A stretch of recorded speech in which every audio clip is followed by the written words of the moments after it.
I'll never forget the heartfelt conversation I had with my father when I shared the news of my engagement. He pulled me aside with a serious look and asked if I was absolutely sure about marrying Stephen. While he acknowledged my love for him, he had doubts about whether Stephen was the right person for me. Confused, I asked him to explain. My father expressed that although Stephen was affectionate and respectful, something about him and his mother didn't sit right with him. He couldn't pinpoint it exactly, but he trusted his instincts as a father. Despite my protests, my father went on to explain that Stephen often boasted about my wealth to his friends, portraying me as a prize rather than a partner. He worried that Stephen's affection wasn't genuine. At that moment, I dismissed my father's concerns. I was blinded by love and desperate to hold on to a relationship that I thought would sustain me, especially after losing my mother 3 years earlier and with my father's health worsening. My dad had worked hard to build his fortune, and I was making a decent living of my own. Stephen and his mother, Megan, on the other hand, came from humble beginnings and frequently voiced their dissatisfaction with not having enough. Even after we married and they moved into my house, they were never content, always yearning for a more luxurious life.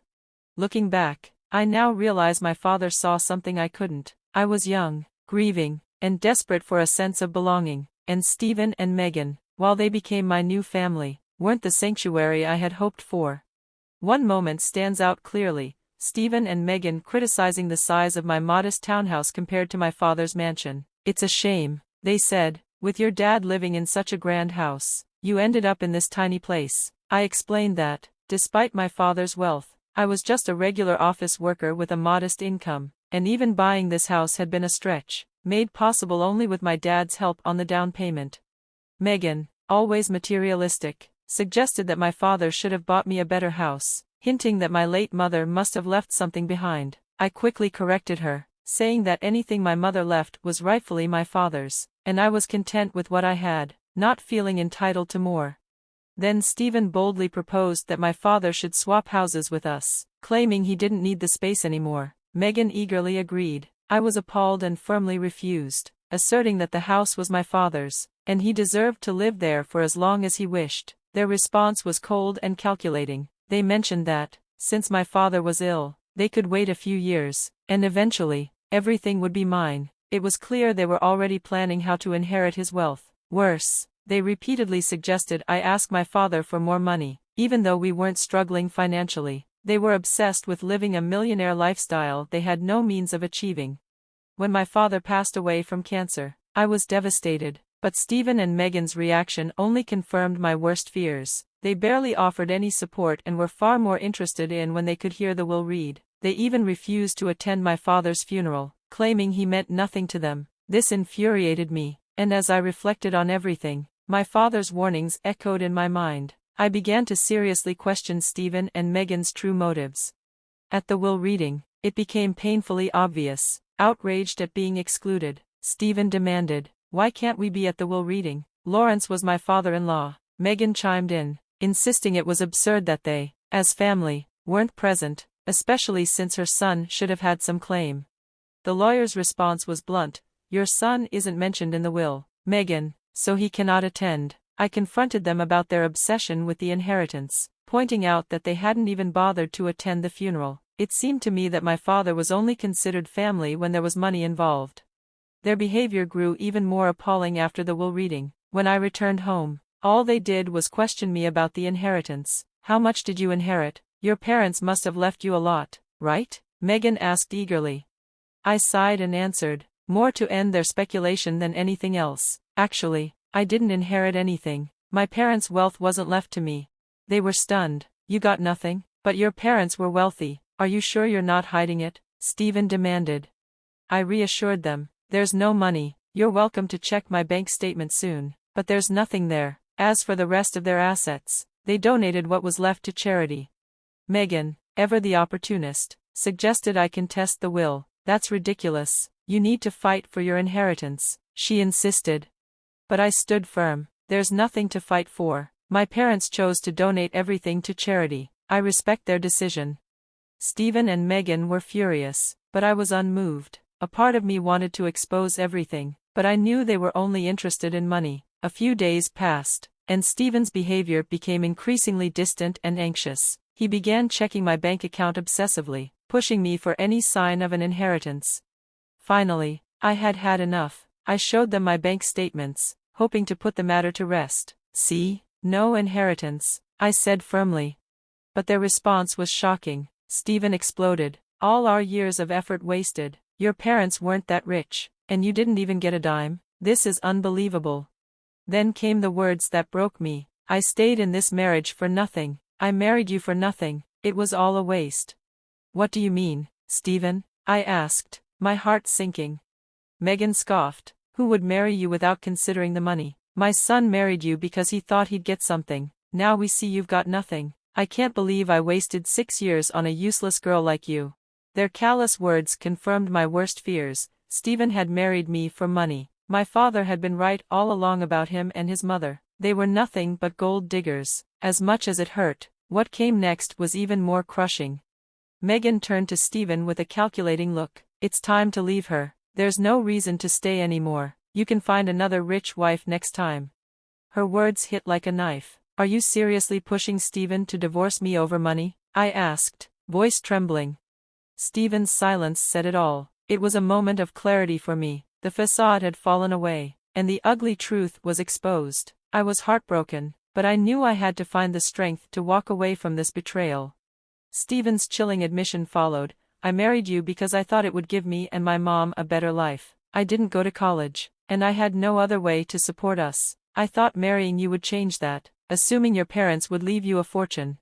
His blunt words stunned me. It was the only way I could give my mom the life she deserved, but now that there's no inheritance, it seems like it was all for nothing. Megan was right. It was time for me to let go of this toxic relationship. His words, so casually spoken, hit me like a punch to the gut. As Stephen and Megan vented their frustration, I couldn't process the sheer scale of their deceit. Their coldness, especially Stephen's sudden shift in demeanor, was a devastating blow. I was livid, the urge to scream rising in my chest, but I stilled myself. Instead, I responded in a calm, controlled voice. "If a divorce is what you want, Stephen, then that's what you'll get. I've never denied you anything. Consider this your final favor." Megan, ever the instigator, jumped in immediately. "Don't think for a second that you'll get alimony. We'll fight you on that until the end." I stood my ground, cool as ice. "You're right, I don't have much, so here's what I propose. A mutual divorce with no division of assets or alimony. You don't have anything, and neither do I right now. If you forego alimony, I'll sign and walk away with nothing." Stephen and I moved on to discuss the mechanics of the divorce. There were no emotions involved, just a business-like exchange that reflected how far our relationship had fallen. As we hashed out the details, I could sense that both Stephen and Megan were relieved by my calm approach, perhaps surprised at how little drama I was making. They didn't know that I was crumbling inside, the weight of their betrayal crushing me every day in private.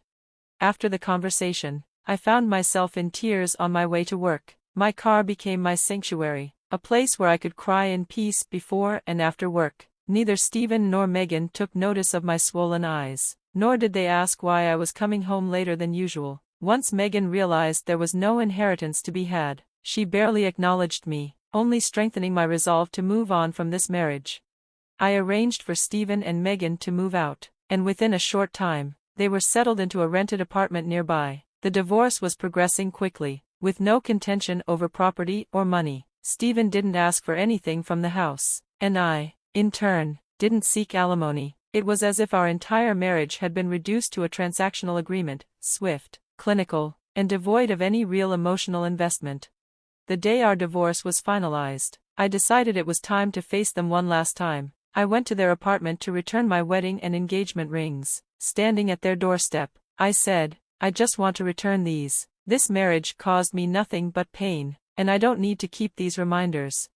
Megan sneered at me, her voice dripping with sarcasm. "Are you sure? You might need the money. It's funny how you once looked down on us, but now look at your life. My son's being so generous, letting you keep the rings. You're going to need them when your job falls through." Her words cut deeper than she realized, but I met her gaze with a calm laugh, surprising both her and Stephen. "Why would I need to sell the rings, Megan? You don't need to feel bad for me. We already know my parents left me nothing, right? They lost it all, or so you think."